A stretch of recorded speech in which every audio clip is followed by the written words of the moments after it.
Assalamu alaikum, dear students. Today we will discuss interaction of radiation with matter, and that is another topic of the nuclear physics. Interaction of radiation with matter को study करने से पहले we must know about the radiation. Basically, radiation जो है they are emitted from the radioactive element. So there are three kinds of radiation we have already studied in our metric syllabus, that are alpha, beta, and gamma. लेकिन आज हम 4 interactions पढ़ेंगे कि when alpha, beta, gamma और plus neutrons when they will interact with the matter, that is solid, liquid or gas, so what will happen? तो हमें पता है कि कोई भी radioactive element, unstable element जब decay करते हैं तो they will emit either alpha particle, beta or gamma rays. Gamma rays is a form of energy, or alpha or beta particles that are charged particles. तो we have to study their interaction कि जब वो matter के साथ interact करेंगे तो इनका behaviour क्या होगा, अल्फा, बीटा एंड गामा का. To know about their behavior, their range inside the matter, we must know about them. Must know few details about them. को हम यहाँ one by one करेंगे डिस्कस. तो सबसे पहले हमें यहाँ पे एक term interaction of radiation with matter में one by one particle interaction को स्टडी करने से पहले एक टर्म यहाँ हमें स्टडी करनी होगी, that is ionization effect. So every radiation, that is alpha, beta, gamma, or even the neutron and the particle, when they will interact with the matter, they will ionize that matter. Means liquid, gas or solid में से जो भी matter होगा उसको ionize करेंगे. Ionization means they will interact with the atoms and molecules of the particle and they will knock out their inner electrons. जब वो अपने inner electrons को knock out करेंगे तो ionize हो जाते हैं particles.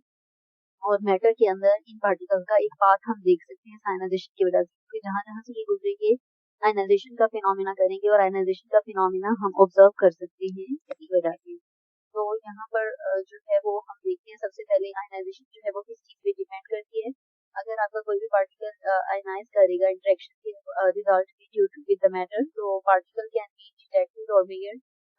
We can measure its energy on the basis of following things, कि उसका पार्टिकल का चार्ज क्या है, what is its mass and what about its energy. Original energy कितनी थी पार्टिकल की, उन सब के ऊपर उसका इंटरेक्शन डिपेंड करेगा. प्लस आयनाइजेशन जो वो मैटर भी करेगा वो भी डिपेंड करेगा. Plus ionization also depends upon the density of the medium and ionization potential of the atoms of the medium. तो सबसे पहले जो है वो हम डिस्कस करेंगे आयनाइजेशन इफेक्ट और interaction of the alpha particle with the matter. तो यहाँ कन्वीनियंस के लिए मैंने कुछ पॉइंट्स लिखी हैं. Alpha particle is a charge particle और इसका चार्ज प्लस 2 कूलम होता है. पॉजिटिवली चार्ज पार्टिकल है और its atomic mass is equal to the mass of helium nuclei, that is 4. इसमें जो नंबर ऑफ न्यूट्रॉन या प्रोटॉन है वो इक्वल टू 4 होते हैं. और अगर हमें अल्फा चाहिए हो तो it's typical source is radon 222. 222 is atomic mass of the radon. तो रेडॉन के जो आइसोटोप 222 मास के साथ है, वहां से उसके ये रेडियोएक्टिव एलिमेंट है, उसके के रिजल्ट में we can get the alpha particles. और अल्फा पार्टिकल में they emit out of the different radioactive elements, so they have the speed between that are the range of the speed is between 1.4 into 10 raised power 7 meter per second to 1.7 into 10 raised power 7 metre पर second. ये जो 1.4 to 1.7 ये depend करती है तो कौन से element से एमिट आउट हुए. और प्लस इसकी जो एनर्जी होती है अल्फा पार्टिकल्स की 7.7 मेगा इलेक्ट्रॉन वोल्ट होती है. अब इन सारी स्पेसिफिकेशन के बेस में हम देखेंगे कि जब आप ये अल्फा पार्टिकल मैटर में सॉलिड या लिक्विड या गैस में से पास करेंगे तो सबसे पहले क्योंकि ये पॉजिटिवली चार्ज पार्टिकल है तो इसका जो पाथ है वो इफेक्ट होगा अगर वहाँ पे इलेक्ट्रिक या मैग्नेटिक फील्ड प्रेजेंट है. चार्ज पार्टिकल होने की वजह से ड्यू टू इलेक्ट्रिक या मैग्नेटिक फील्ड ये डिफर करेगा, मतलब इसको फर्क पड़ेगा इसके पाथ को. और अल्फा जो है वो बहुत ही मैसिव पार्टिकल होता है. जब ये आयनाइजेशन करता है पार्टिकल के अंदर उसके एटम्स के साथ स्ट्राइक करता है तो उसके इलेक्ट्रॉन्स को नॉकआउट करता है. तो इलेक्ट्रॉन्स जो हैं वो लाइटर पार्टिकल होते हैं जबकि अल्फा बहुत मैसिव होता है, इसलिए वो इलेक्ट्रॉन्स को नॉकआउट कर देता है. 7,000 टाइम्स जो है मोर मैसिव देन इलेक्ट्रॉन है, बट इसे खुद कोई फर्क नहीं पड़ता. सो that's why less deflection of the alpha particle occur in the matter, यानी less deflect होता है because of its heavy mass. तो less deflection करता है, heavy mass है, लेकिन इसका रिजल्ट ये होगा कि उतनी ही ज्यादा एनर्जी करेगा because it carries more energy. तो जैसे ही मैटर में एंटर होता है अपनी एनर्जी इम्पार्ट करना शुरू कर देता है इलेक्ट्रॉन में, तो डेंस आयनाइजेशन करता है. तो it do not approach to the too close to the nucleus because वो पहले ही अपनी सारी एनर्जी यूज कर देता है. इस वजह से लेस डिफ्लेक्ट होता है और न्यूक्लियाई को अप्रोच करने से पहले ही रेस्ट पे आ जाता है बिकॉज ऑफ हेवी आयनाइजेशन। तो आयनाइजेशन बहुत ज़्यादा करता है, इस वजह से इसकी हाई आयनाइजेशन पावर होती है और एयर के अंदर इसकी ionization 100 time greater than beta होती है because of its massive mass की वजह से ऐसा होता है। और it almost 104 air per millimetre form करता है एयर के अंदर। और यहाँ से due to its heavy ionization और इसकी लेस डिफ्लेक्शन की वजह से आप जब भी मैटर में बिल्कुल स्ट्रेट पाथ में आयनाइजेशन देखेंगे तो वहाँ से हमें क्लियर हो जाएगा कि यहाँ से अल्फा पार्टिकल पास हुआ बिकॉज ये बिल्कुल स्ट्रेट पाथ शो करता है when it will move through the matter due to heavy ionization. और ज्यादा आयनाइजेशन की वजह से कंटिन्यूसली एनर्जी लॉस करता है और इसकी स्पीड कंटिन्यूसली डिक्रीज होती रहती है and it comes to rest before rest आने से पहले ये दो इलेक्ट्रॉन्स को कैप्चर करके न्यूट्रल हीलियम एटम बन जाता है क्योंकि इसका बिहेवियर जो है वो हीलियम एटम से मिलता जुलता होता है। तो ये है इसके बेसिक प्रॉपर्टी। ये जब भी मैटर के साथ इंटरेक्ट करेगा तो charge because it is charge particle तो इलेक्ट्रोमैग्नेटिक को इफेक्ट करेगी। रिफ्लेक्शन जो है वो लेस होने की वजह से हाई एमिशन करेगा और जो है वो फिर जल्दी ही जो है ये मैटर में स्लो डाउन हो जाता है because continuously loss of energy. इसी वजह से अल्फा पार्टिकल जो है वो बहुत जल्दी एब्जॉर्ब हो जाती है। Even a single sheet of paper can absorb the alpha particle because वो फौरन ही अपनी एनर्जी यूज कर आयनाइजेशन की वजह से फौरन ही रेस्ट पे आ जाती है। और उसके बाद हम अभी देखेंगे interaction of beta particle.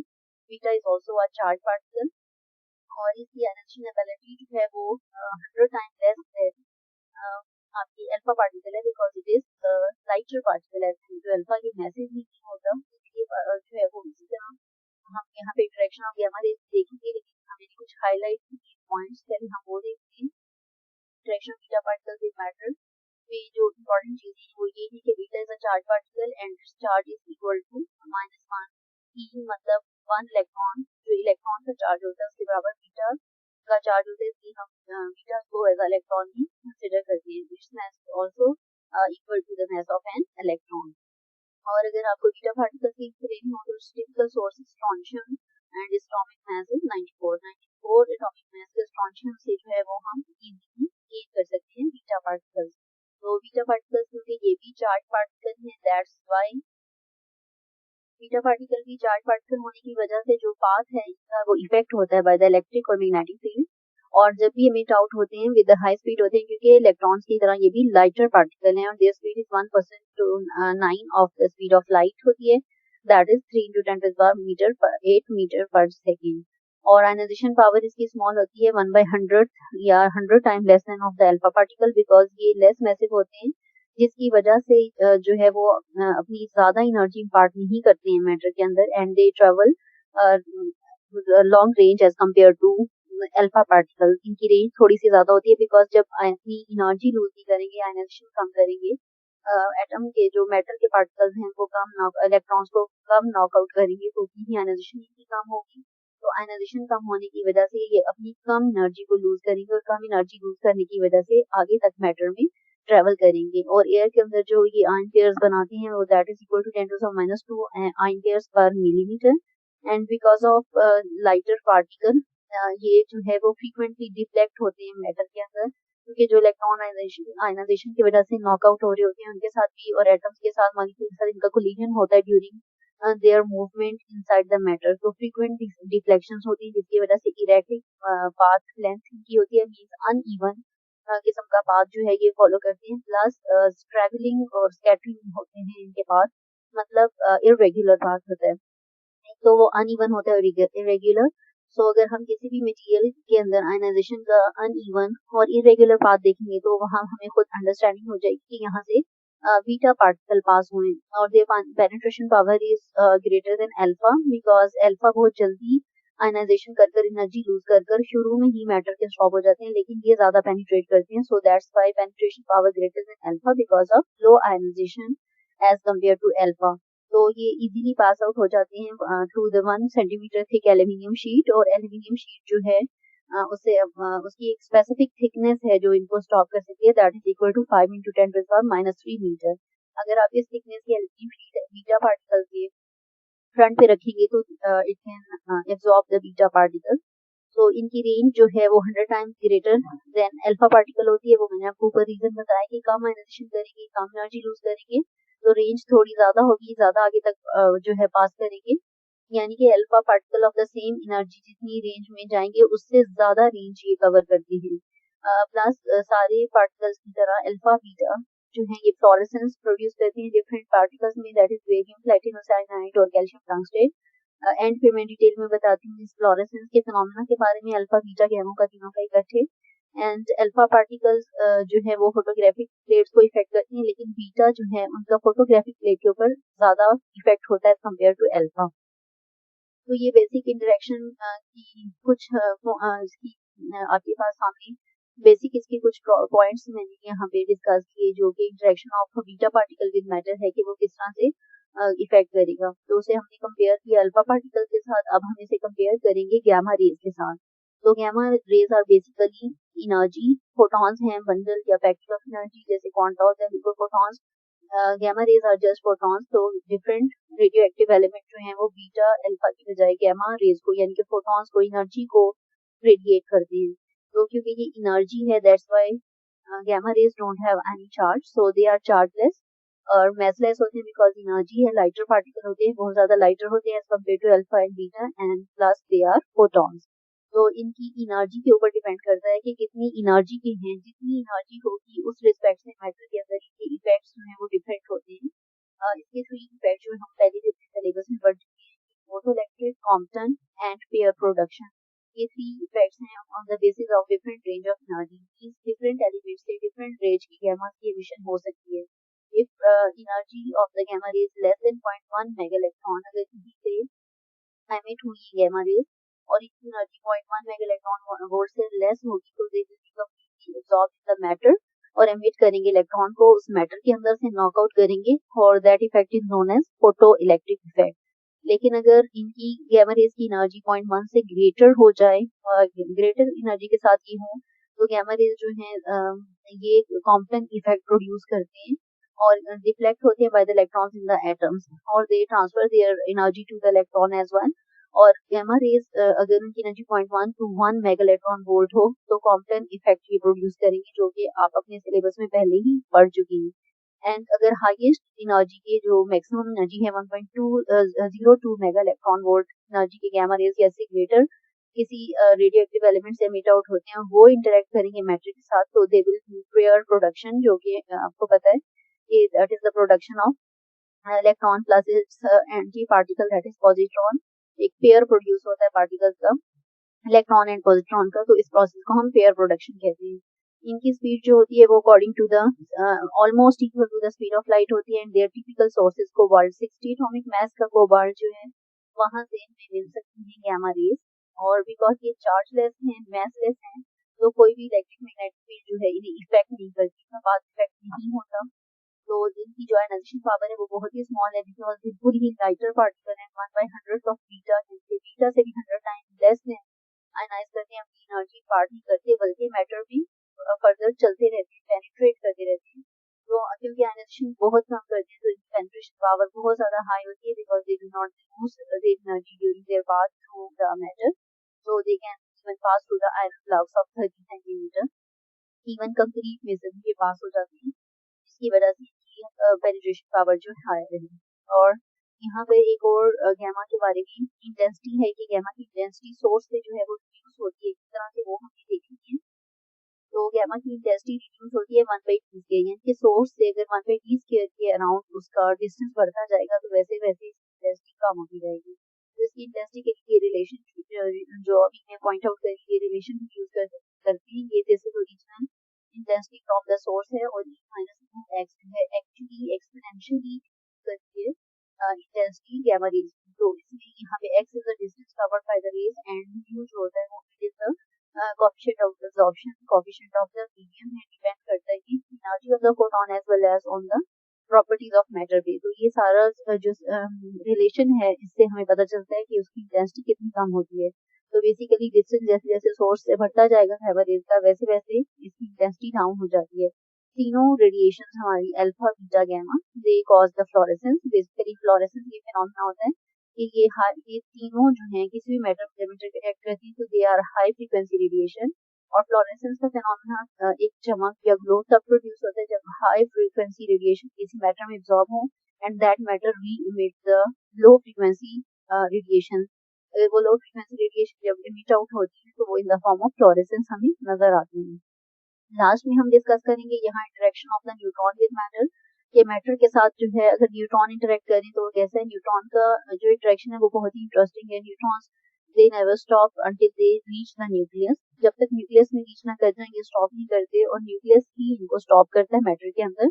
And they are basically produce from the californium radioactive element. यहाँ से इसमें जब ये डीके करता है तो ज़ीनॉन और प्लूटोनियम नाम की दो एलिमेंट के साथ साथ इलेक्ट्रॉन भी एमिट आउट न्यूट्रॉन भी एमिट आउट होते हैं। तो neutron is a neutral particle that contains no charge, massive होता है और हाईली पेनिट्रेटिंग पार्टिकल है। हाईली पेनिट्रेटिंग पार्टिकल का मतलब है कि ये भी बहुत कम आयनाइजेशन करेगा, अपनी एनर्जी इम्पार्ट नहीं करेगा बल्कि मैटर में कंटिन्यूसली मूव करता रहेगा। It is only slow down by the direct collision with the nucleus. ये या तो ये तभी स्लो डाउन होता है किसी भी एलिमेंट के अंदर कि जब वो न्यूक्लियस को रीच करे उसके साथ डायरेक्ट कोलिजन करे, या फिर particles with the mass comparable to the neutron, और ऐसे पार्टिकल्स के साथ स्ट्राइक करे जिसका mass equal to the mass of neutron होगा, तब जाके आपके न्यूट्रॉन जो है वो मैटर में स्टॉप करेंगे। तो इसका टू जो है इसके फिनोमेना होते हैं न्यूट्रॉन इंटरेक्शन के रिजल्ट में। फर्स्ट जब ये एंटर करेगा न्यूक्लियाई के अंदर तो it may cause the disintegration of the nuclei, mean उसे रेडियोएक्टिव बना देता है। एंड सेकेंडली न्यूट्रॉन कैप्चर होने से nuclei can also be converted into the radio isotope. Radio isotopes of the elements means number of different neutrons and number of same protons. तो some type neutron capture होने की वजह से nucleus जो है वो रेडियो आइसोटोप में convert हो जाता है। सिमिलरली इसकी आयनाइजेशन जो है मटेरियल के अंदर, अगर ये तब आयनाइजेशन करता है जैसे किसी मटेरियल में लार्ज फ्रैक्शन ऑफ हाइड्रोजन मतलब प्रोटॉन्स प्रेजेंट हो, जैसे हमारी बॉडी टिश्यूज हैं उनके अंदर 70% वाटर है, that is ultimately consist of the protons, hydrogen है, प्रोटॉन्स होते हैं, तो वहाँ पे ये आयनाइजेशन ज्यादा करता है।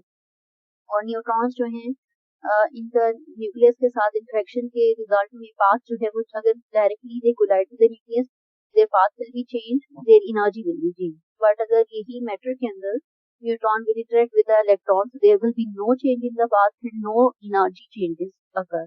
सो हाईली पेनिट्रेटिंग है बिकॉज ये चार्ज लेस है रजिस्ट्रिंग करती है, ये कंटिन्यूसली मैटर में मूव करते रहते हैं until they reach the nucleus of the atom. और इनको स्टॉप करने के लिए we can use the water, plastic sheets जो है वो हम यूज कर सकते हैं इनको एब्सॉर्ब करवाने के लिए। तो स्टूडेंट्स ये था interaction of four particle, three particle and one radiation with the matter. I hope आपको लेक्चर समझ आया होगा। Thank you so much.